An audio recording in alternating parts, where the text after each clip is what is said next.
For today's tip of the day, something a little different. Some geometry that is mostly trivial, but knowledge that might be useful in the game, and I find it interesting.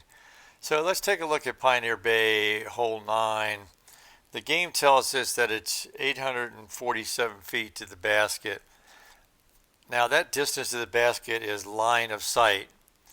And while we have no information provided on elevation of the tee pad or horizontal distance, we can make some guesses based on throwing disc around various objects. But by the way, if you don't know, the basket for hole 8 is right below us here. Here's a look up at our current position from near the basket on hole 8.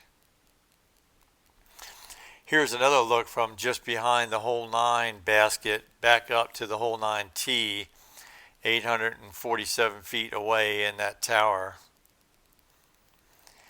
So back to the geometry.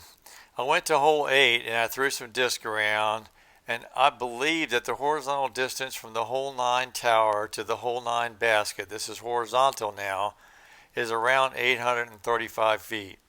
Now I had to toss into OB and up over some structures, so it's a guess, but it's probably close enough for our discussion here.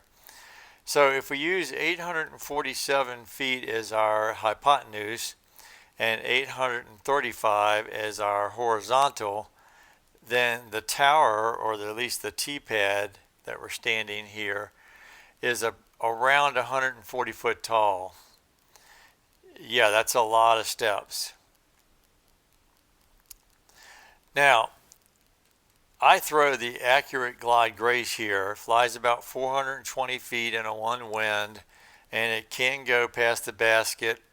So let's just say that hole 9 plays around 400 feet.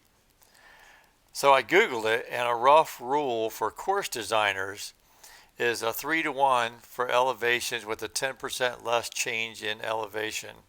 For example, less than 30 feet up or down over a 300-foot hole. If you go past that 10% change, it becomes nonlinear.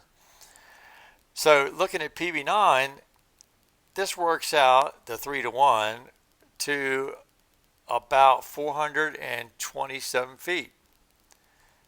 It's interesting, pretty close, despite that the elevation change here is greater than 10%. It's actually closer to 17%. A side note, I also looked at Lost Island hole 7, and the math there is pretty close to this. So what's the takeaway on this? I think the game code uses the 3-to-1 guide that comes up when you Google this question. Now, is it useful for gameplay? Probably not so much.